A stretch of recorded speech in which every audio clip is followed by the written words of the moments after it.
Well, the countdown to Election Day is on, and while the Liberals are keeping up their lead over the Conservatives, it is, by all accounts, a very close race. David Coletto is the CEO of Abacus Data. He joins me now. David, thank you so much for making time this morning for the conversation. Appreciate it.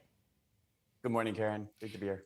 Well, your latest polling has the Liberals leading by 3 points. Other polls are showing something very similar. So, in this case, the two parties really are within that margin of error in the crucial last stretch. What does this tell you about how the election might end? Well, I think, first of all, there's a bit of uncertainty around it, right? The Liberals have held the lead for almost the entirety of this campaign, but it seems to have tightened up a little bit in these last few weeks. And so as the bulk of people, think about what they're going to do on Monday as they go and vote, I think there's a lot at stake, obviously, but a lot of uncertainty around the outcome. But what we have seen, though, is that if I had to put a favorite on it, the Liberals are the favorites right now. But we always know that about a third of voters say they make up their mind in the ballot box. So lots of folks will be paying attention over the weekend and making up those final decisions. Is this a sign, in your estimation, that the Liberals perhaps have some negative momentum? Or is this all about, how the distribution of that support is going to convert into seats and voter efficiency? What do you think, is the why behind this?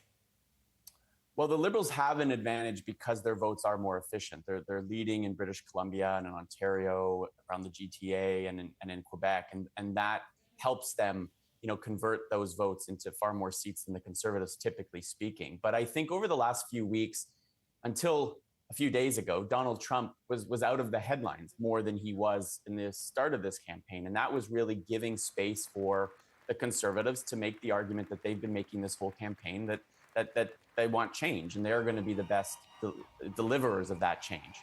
But with Trump reasserting himself in the election the last few days, we'll see whether that changes the focus of the public. We had seen in our polling that more people were drifting towards wanting a change in government, and that certainly would favor the Conservatives. So there's a number of variables at play that make what happens on Monday a little up in the air at this point.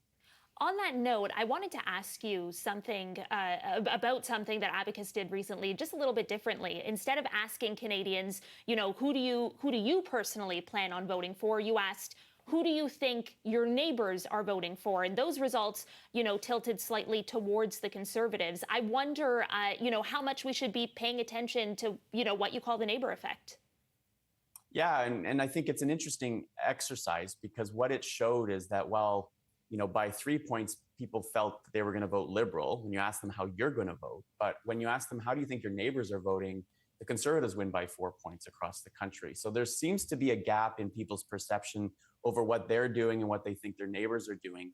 And I don't know which one is going to be more accurate. I still believe asking people how they vote or how they're going to vote is the better way to do it. But in the United States, in the 2016 presidential election, the one that surprised us all, that Donald Trump beat Hillary Clinton, there were some efforts that showed that question might have given us more insight into how people were voting, that if there is any reluctance of people to admit they're going to vote Conservative, this might be a way to pick that up. So we'll see.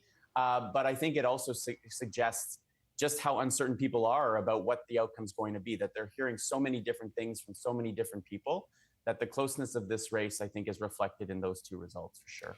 There has been recently some focus on reports around Poilievre's riding, Conservative leader Pierre Poilievre's riding. I'm just wondering what your polling is showing about whether or not he'll be able to hold on to that seat.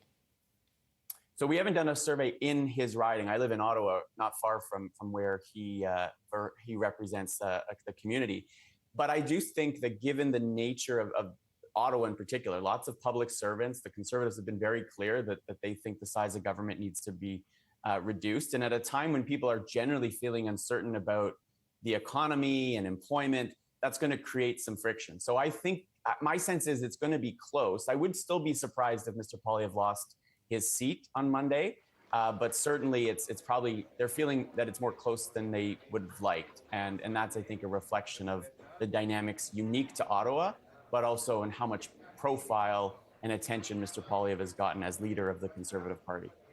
And then I know you said you haven't done like specific polling in those ridings, but Liberal leader Mark Carney in Nepean, anything, there? Or are we expecting, all signs are pointing that he'll take that seat? Yeah, first off, interesting that Ottawa is likely going to have the prime minister. We haven't had that since I think John A. Macdonald back in the beginning of time, basically. But look, Nepean I think is probably safe for Mark Carney. It's been a safe Liberal seat the last number of elections. I don't think they would have run him there if they didn't think they could easily win it. So what I'm hearing and what we're seeing in some of the polls suggest he's probably going to be okay. So they're neighboring ridings, which is also really interesting.